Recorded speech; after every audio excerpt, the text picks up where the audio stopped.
Welcome to Work You Love, real stories of career change and fulfillment. This is the show where we share real stories of people who once felt stuck in their careers, made a change, and found work that lights them up. I'm your host, Danielle. I've worn a lot of hats in my own career, and my mission here is simple: to help you find work that you love. Each week, you'll hear inspiring stories and practical tools to stop feeling stuck and start building a career that truly fits you.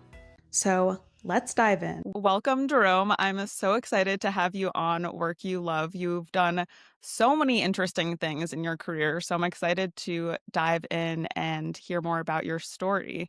So, the first thing that I always love to start with is, what are you doing now and what do you love most about it? So what am I doing now and what do I love most about it? I have been through a lot over the years, many pivots, finding my way through entrepreneurship after exiting corporate. And what I do now is I help founders find what they're going to do post exit. I think many people have this idea that they're going to go and be an entrepreneur and figure out all the problems of the world and get really rich. And then when they get to the end, they just kind of ride off into the sunset.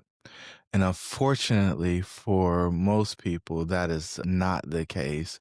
And when they get to that liquidity event that everybody dreams of, they find something that they didn't expect. They find something we call the exit paradox. And in finding that paradox, they find disappointment, grief, sadness, and pain. And it's hard to believe that you do all this work in order to have that end. And so we've committed to eradicating the experience of the founder's exit paradox. And what we enjoy most about it is seeing the light come back on.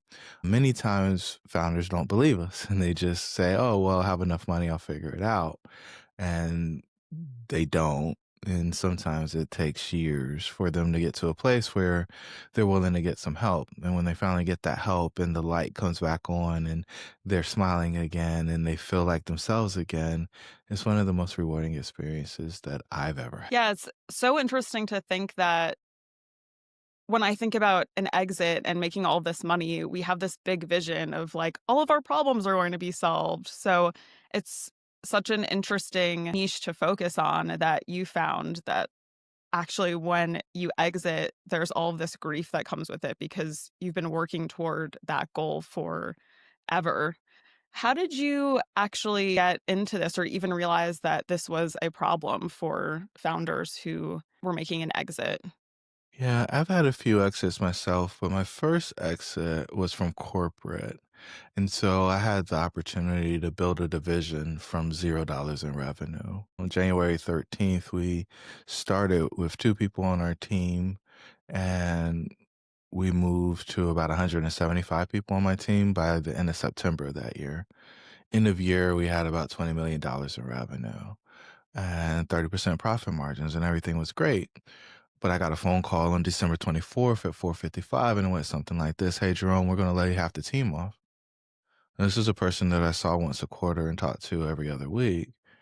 We were going to lay half the team off. It's like, that's not the right answer. These people have not moved to new duty stations with their husbands, decided that they weren't going to move forward into new opportunities because this was something that was really exciting for them, and so on and so on and so on. And so I understood the sacrifices people were making in order for us to do something that had never been done before. We were taking overhead power lines and putting them underground in southeastern Virginia. And in my defiance, the caller got frustrated and he said, "Hey, man, look, I didn't call to debate or negotiate with you.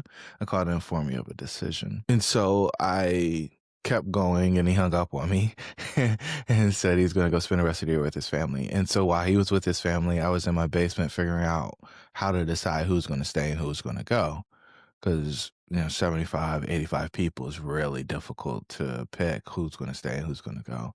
And while we did have some folks that weren't big contributors, the vast majority of the team was pretty good. Anyway, so we get through that. We put Humpty Dumpty back together again. We make another run. And at the end of the next year, I'm having a similar conversation. And I just decided that it was too much for us to have such financial success. And around the holidays, people are still trying to figure out how they're going to pay for food and presents and so on and so forth. And so I decided to exit corporate. And in exiting corporate, I didn't have a plan. I didn't know what I was going to do. I just wanted out. And so when I got out, I was floating in this sea of nothingness. It's kind of like the best way I can describe it is a shipwreck.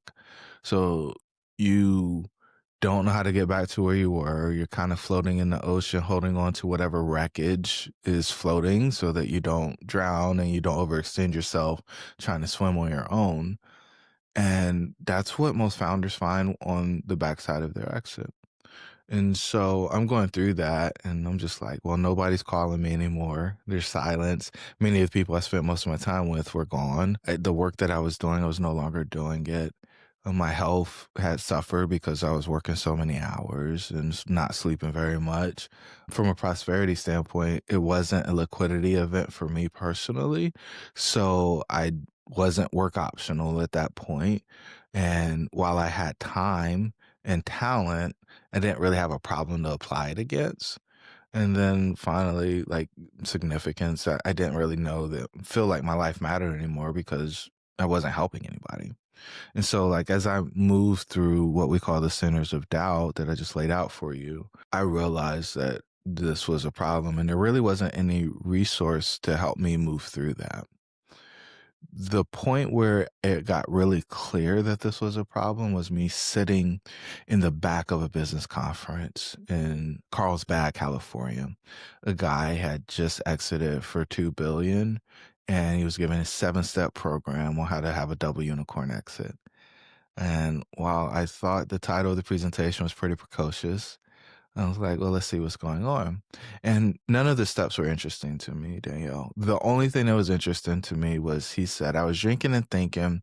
I told my wife that I was going to go get a burger for In-N-Out, and she told me to pick up a job application. I asked her why I should get a job application, and she said, because you're sad panda. I can tell when you've been stimulated and when you haven't, and right now you're not being stimulated at all. And after he said that, he said, I was having an existential crisis. I'd never heard the term before. I didn't know what it was. And I wanted to find out more. And so when he got done with his presentation, I got a hold of the mic and I said, are you ready? He said, that's an interesting way to set up a question. I said, well, I'm really going to take you there. And he's like, okay, go ahead, shoot. I said, how'd you get out of your crisis? And he looked at me and he said, I'll let you know when I do. It was in that moment I knew that this was a epidemic that nobody was paying attention to because a guy with that much money seemingly would be able to get the support he needed in order to not be sitting in a crisis after having such a huge exit. So I went and did research, and the only thing that I found in my research was a Harvard Business Review article that said, congratulations, you sold your business, now prepare to be depressed. And this takes us back to the beginning of this conversation of you do all this work, you make all these sacrifices, you miss the games, you miss the family events, you insert the thing, all to put it into the business that you want to sell one day for a 8, 9, 10-figure exit, only to find out that the only thing that's waiting for you is depression. I felt like there was something wrong with that. How did you yourself, because you were in this depressed state too when you were having this conversation with someone, how did you get yourself out of it? Was it just by doing the research so that you could apply it to help other people? So my experience happened prior to experiencing this one. And so I was already out. I went back and found a childhood dream, or I guess it was more of a college dream than a childhood dream, and started buying real estate, specifically apartment businesses. My dream was to be in private equity prior to going into engineering. I went down that path. It was very difficult to get in, got turned down by over 10 banks, and eventually found partners so that we could get into the space. But I'd gone down that path. I thought that was the answer. I found out that it wasn't because it was pretty lonely. The only time people wanted to talk to me was to ask me if they were going to get a dividend check or to complain about their apartment, which none of those things were really exciting for me. So then I moved back to, well, what was the thing that I enjoyed most when I was building the big company. And what I found was the only thing that mattered was people coming into my office and saying, "Hey, I couldn't have done that without you." And so at this juncture, I was helping people with what we call the first four exits of a founder. Those are leaving corporate America, becoming CEO 1.0, becoming a thought leader or product manager, and then finally becoming CEO 2.0. And all of these things are, we can talk about them in more detail, but the point was it was about building and scaling business. In this instance, where we're listening to a guy tell us about his big exit, I realized that the back half, the other four exits of a founder, were more important. Because what happened, no matter how much more money we help the founders make in the first half, it was never enough. And so we were on this treadmill of trying to figure out how to do more. That wasn't my game. And if people weren't going to be happy with whatever the more was when they got to the more, I felt like I was in a space in a place where I couldn't actually fulfill the mission. And so this gave me the awareness that the back half of the 8 exits of a founder were the ones that we could have real impact, and it was actually something that we could use to make a real impact on the world, because accumulation is one thing, but investing what was accumulated is something very different, and something that I believe has a deeper impact for society at large. Actually, I would love to hear more about some of these steps because I know even when someone's changing careers, you can have your identity tied to work. And I would imagine one of the reasons why when you make a big exit, you end up feeling really unfulfilled is because so much of you is in what you're doing. Is part of the process kind of letting go of that or understanding that there are so many different things to do in life, and so even if, you spent your time doing this thing and building this company, there is more to be done in the world? Or yeah, if you could just elaborate a little bit more on some of those steps. The first 4 exits of a founder are ones that everybody goes through. Your point of, "Hey, if I change jobs or if I change companies or if I change careers, is this the same process?" The answer is yes, right? Any big pivot is going to have a big impact if your identity is wrapped up in what you do. The point that I like to make in these situations, though, is we're human beings, we're not human doings. And so America is the only place that I know of where we lead with what we do. And it's funny because it's like, well, how do you make a living? Well, making money and making a living are not the same thing. And I think it's extremely, extremely, extremely important for people to recognize that, because there's so much more to you than what you sell your time for. Once you're able, and this is the essence of the exit paradox, once you're able to ravel or decouple your identity from what you do to earn money, there's a level of freedom that exists that allows you to apply your resources, your time, talent, and treasures to any problem that you decide that you want to work on. In addition to that, you can decide which problems that you get paid to work on and which ones that you work on for free. Because I find so many people struggling with being generous, right? And like that is not something that most people get exposed to, because we're sold on this American dream from basically the point that we can walk. But I remember specifically being in the front yard with my mom and telling her at the age of 5 that I wanted to be a trash man, and her telling me, "You got to dream bigger than that, because that won't pay for a Jordache jeans and a Nike t-shirt and Nike shoes for the kids that you might have one day if that's what you want." I felt like all of the innocence got sucked out of it, because it was like, oh, I thought it was supposed to be fun. And Lonnie looked like he was having so much fun on the back of the trash truck. And, he did it at like art. He would flip the lid off. It would spin around like a quarter and then eventually fall flat. He'd do a little pirouette, dump the trash in, and then like spin it back to the curb instead of walking it back to the curb. And it was just like, man, if I could do that all day, it seems like that would be cool. And he got home early enough that when the kids got home, he could play with the kids. And it was just like, my dad gets home after dark when daylight savings time goes away. And so, playing catch or some of the other things I wanted to do were only on the weekend if we got to do them on the weekend. And I learned a lot in that moment about how we get programmed.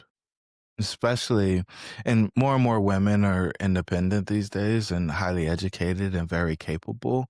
But I think programming for boys to be providers is something that is pretty intense. And I see the paradox hit them harder because there's a lack of focus on relationship and community for most men. It's really, really interesting to see how the dynamics change based on gender. But I'm saying a whole lot of words. And the thing that you really wanted to know about was the steps of exiting. And so I think most people are employees. That's how they learn how to work. That's how they learn skills. And so that first exit is leaving being an employee. We usually tie to corporate America. Once you do that, you become CEO 1.0. We call that Chief Everything Officer. It is not what you see on Instagram or TikTok. There are no private jets. There's no Ferraris or Lamborghinis or anything else that ends in I. You go to the paper store and get paper for the printer.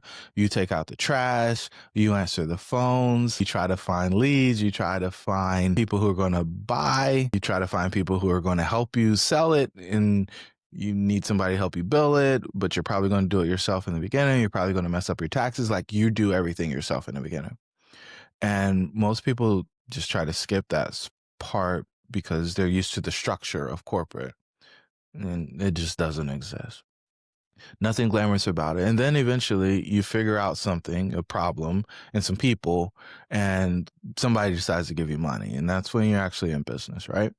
When you move from that to becoming a product manager or a thought leader, this is the space where people are doing things for you, but you have to tell them exactly what to do. And so while things can get done while you're multiplying your time, you still are involved to make sure that everything happens. And this is what most people will call a frontline supervisor if you're thinking about it from the corporate arena. From there, you're usually able to move up to a new level that allows you to have somebody that is more responsible for the day-to-day, so kind of a manager of the supervisors. This is where things start to get magical for the founder because things are happening without them instructing them to happen. That is when you actually have a business. What really popped my bubble when we thought we were doing really hot stuff in our company was when we had a mentor say, the more valuable you are to your business, the less valuable your business is. I said, oh, around me, it's centered around me, it's built around me. And this kind of goes back to what you were talking about as it related to self-image. If you have a business, the goal is for it to be an asset, independently operating for you. And, it's supposed to send you money whether you show up or not. And I just don't think most people get there. One of the points that I like to pull in from Robert Kiyosaki is the cash flow quadrant. In this cash flow quadrant, he talks about being an employee, being self-employed, being a business owner, or being an investor. And it's on this 2x2 matrix. And what we find is most people try to go from being an employee to being an investor. And they try to skip over the other two. The way to create real wealth is on what we call the right side, which is investing and being a business owner. It's my belief that the highest return on investment that you can get is from being a business owner. Not being self-employed, but being a business owner. And then you take that money that you created by being a business owner and invest it. And I watch so many people continue to invest, hoping that they're going to get free one day, but they are getting minimal returns because somebody else is doing the work of operating the business that they're investing in. So the last place that I'll go on those steps is when you become CEO. And so being a true CEO means you're not focused on the day-to-day. You've got other people that are focused on the day-to-day, and you're being strategic about the organization and what it should be focusing on. And so you're not focusing on problems this week. You're focused on what you expect problems to be next year or the year after. What you were saying about outsourcing and acting at a higher level just reminded me of a book that I read recently. It's called 10 Times is Better Than 2 Times. I don't know if you've heard of Next is it, better but than 2x. Yeah. yeah. Yeah, it blew my mind because I realized, I mean, I think it is important to do everything initially just so you know how things work, and then in order to reach that next level, you really do have to, like, pull other people in and get help so that you can use what you're good at to grow your business. I really loved your story about when you were a kid and how much you looked up to the trash man, and you just saw that and you were like, "Well, he's having a great time." Also, I love that he had a great time in that job. But for someone who is interested in kind of unraveling this idea that, we have to, like, hustle and grind and, like, work isn't that fun, how can someone get back to doing work for fun? Because that's something that I'm really passionate about. Is I speak to so many people that just, like, stay in corporate or who are just really unhappy in their careers, but they just accept it because 'cause they're like, "Well, this is how it's supposed to be." And also have kind of the golden handcuffs where they're making so much money and they don't like their job, but, like, it's feeding into the lifestyle that they want. How can someone start to unravel that and explore doing something that they actually love that they can also get paid for? Yeah, so we created a model for work and it's not focused on fun. So hopefully you'll give me a little bit of leeway and we can dig into this. But we call it the 4 I's for fulfilled work. Because I think that's what most people are seeking, even if they don't use that vernacular to describe what they're trying to achieve. The first one is interest. Income is, of course, an important one. Influence, impact are the 4 I's that we dig into. And each one of those kind of taps into what the Chinese call ikigai. Ikigai is connected to what does the world need? What do you like to do? What can you get paid for? And ours is a modification of that. But in the end, I think we get to a very similar place. And so if you can find work that satisfies the 4 I's, you find fulfillment. If not, then you end up in one of the suboptimal states. And the question is, can you get that in the work that you're doing by making an adjustment in the schedule or in the project type or the people that you're working with? Or if not, then where is the confluence so that you can get to that space? It's actually really similar to a lot of content that I put out there. Like, when someone's thinking about changing careers or maybe starting, like, their own business or side hustle, well, what are you constantly talking about? What are you researching about? What are people coming to you advice for or that you love helping them with? And going back to the point of people being too generous, and I've experienced this myself too, where it's like, well, I shouldn't ask money for that because I just enjoy doing it. And getting out of the mindset that charging money for something that you love to do and that you can help people with is a bad thing was a big one for me. But if I'm offering value to someone and it's more than what I'm charging them, then we're both benefiting from it. I love how you've summarized this with interest, influence, impact, and income because it kind of covers everything that you would need to find fulfillment in your work. You've had a ton of different careers and you've pivoted a few times. I'm also someone that has pivoted a bunch of times. So there was, like, always an inner conflict for me because there's this idea that, you really need to, like, stick to one thing, see it through, have it be successful before you should move on to something else.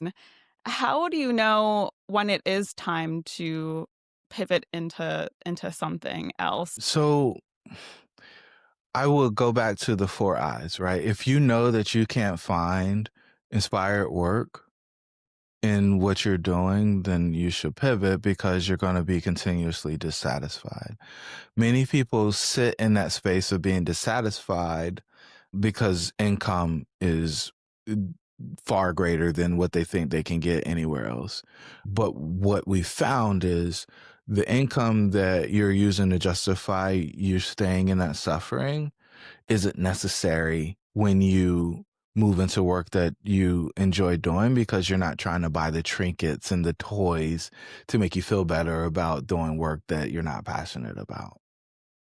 So that's where my general answer would be. But we go to level 6, which is significant. If you ask the question, does my life really matter? And the answer is no, then what are you spending your time on? Like at the end of the day, I'm of the opinion that we're only here to serve others and to make a significant impact on other people's lives. And if you don't feel like you're getting that from the way that you're living your life as a whole, not just your work, then you're probably in a situation where you're doing things that are detrimental to your health. You probably aren't very prosperous, even if you have money. And your satisfaction with life is gonna be fairly low. And so I'm not quite sure what the purpose of living a life in that manner would be, other than maybe trying to keep up an appearance for people who you're trying to impress. And eventually that becomes exhausting and you feel lost in that in and of itself. So I would encourage people to use those 2 things to kinda guide their decision. Yeah, and a lot of my conversations, actually, with people on this podcast, it's so hard to let go of that ego that's attached to your role. But when you think about and I tell people this all the time too, like, think about your 80 or 90-year-old self looking back at your life. Are you going to regret staying in this position or doing something that you don't really feel fulfilled in? And if the answer is yes, hopefully it creates enough pain for them to actually take some kind of action. Building off of that and taking action, you were able to take so many different almost leaps of faith in your career, just leaving something that wasn't working for you behind and starting something new. For someone who might not be in the position to do it or they're still too scared to, but they have this kind of inner voice telling them that they want more, what do you think the first step for them should be to be able to then take that leap and start your own business or just do something that they love more? Yeah, at base, I think that most people probably shouldn't be entrepreneurs. It's really difficult. You have inconsistent cash flow in the beginning for sure. And you spend a lot of time really finding out who you are with the stresses that show up and the inconsistencies or instability that you experience along that journey. So, for most people, I don't think the answer is entrepreneurship. But what I would say is that you can find a way to do these things that will make your heart do flips when you get the opportunity to do them. Sometimes it's not even in a paid manner. Now, if I was talking to my daughters who are getting to the place where they're figuring out like where they want to invest their time and how they want to make money, I would tell them specifically that you want to find a problem that you want to eradicate from the face of the planet and you wanna find a group of people that have that problem that you would enjoy working with. And if you can do those 2 things, you've kinda rigged success because you've got a passion about the problem and you are gonna be working with people that you enjoy. Yeah, and also just to add to that, I completely agree. That's something that I've been doing and figuring out my way around, but also not getting like so overwhelmed by this idea of like, oh, I have to build an entire business or entire side hustle or like completely change careers. Just kind of like dabble in it and do research, see what you would like. Yeah, that's a really good piece of advice. You mentioned just how being an entrepreneur is really difficult. And I completely agree with that because I think I recorded this video like 2 months ago of myself saying the entrepreneurial journey is the biggest mindset game ever. So just if anyone's going through it right now and they're feeling like they can't do it, but they're really passionate about what they're doing, just keep on going because hopefully you're grounded in your purpose. But yeah, it's the biggest mindset game ever. And you have to have so much belief in yourself that you can do it. What are you most looking forward to in this journey? You're building something that's so cool and so unique. Where do you see it going? Yeah, it's funny that you've asked. We've got the opportunity to share what we've built as it relates to exit planning with other exit planning professionals with the conditionaling body, the largest conditionaling body for exit planning. And so sharing our methodology with other people and truly being a thought leader in the space is what's next because we know for a fact that we can't help all the people that are struggling with these issues. And we know that what we've built, we've published on this content more than anybody else on the face of the planet, doesn't exist anywhere else. And so our ability to help the 75% of people that regret selling their businesses after the first year by helping other people adopt our methodology and then implement it with their clients is something that is extremely exciting for us. And, our goal is to take that 75% and cut it in half and keep cutting it in half until it's irrelevant and people actually realize and understand that the liquidity event isn't the finish line. Like you have to go from liquidity to legacy. And if you think that the business that you spent 15 to 50 years building is your legacy, you're in for a rude awakening when you actually get to that day where you no longer turn the lights on and lock up the building that you run your business out of. Yeah, I was thinking about that when you were telling me about the different stages and like the 4 eyes and the framework. I was like, wow, these are frameworks that are so accessible. And even if you can't work with someone one to one, if you like built something out that can have a wider impact that people have access to, I think that's so cool. So many great words of wisdom. I really, really enjoyed this conversation. I personally learned so much as someone who's who's also going through it and really enjoying my day job, but then also really wanting to build something of my own and getting this message out that you can do work that lights you up and that you love. And also just going back to what you're saying, even if you're not doing that in your day job, finding ways to do that outside of work so you can just live a more fulfilled life in general is such an important message. Fulfillment is the game. It doesn't matter how much money you have. If you can figure out the fulfillment piece, you'll have a rich life. Yeah, exactly. Once you also ground yourself in all of the things that you do have now and you can see that too. I like this quote that I heard, the more you enjoy life, the more life gives you to enjoy. So continuing to find like those pockets of enjoyment in our lives. And also, where can people find you if they're inspired by this conversation or they want to work for you? Not for you, but with you. I mean, I'm sure there are a lot of people who also maybe want to work for you after this conversation. Yeah, so it's really interesting, right? So if you just want to kind of lurk and hang out, LinkedIn's the place to go. We're there every day.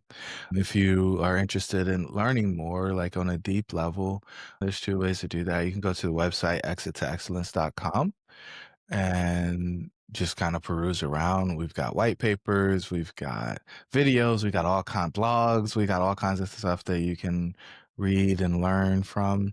And if you just want to listen to more stories or hear stories of founders who have exited and found fulfillment on the backside, then our podcast, Your Next, is the place to go. And that's available on all the major platforms, including YouTube. So, those would be the three places I would tell folks to go. I usually only say one, but for this audience, I think they should have a little bit of variety depending on where they are on the journey. Great. Thank you so much. This was just such a good conversation. My pleasure. Thanks for having me. And shout out to Maurice for connecting us. This was one of those conversations that I was just so excited to share with you, especially the reminder that success without fulfillment still feels empty. Here are a few takeaways you can bring into your own life. The first is ask the real question. Does what I'm doing matter to me? If the answer is not really, get curious instead of judgmental. What problem would you love to help solve and for who? Let that guide your next small step. Next, money and achievement aren't the finish line. Hitting a big goal or even an exit won't automatically make you happy. Fulfillment comes from how you spend your time and who you impact, not just the number in your bank account. And lastly, you're a human being, not a job title. If your role no longer fits, it's okay to pivot. Use Jerome's lens: interest, income, influence, and impact. If you can't find enough of those where you are, start exploring where you can. If this episode resonated, share it with a friend who needs the reminder, and subscribe so you never miss an episode of work you love. Thank you so much for listening, and I'll see you next time.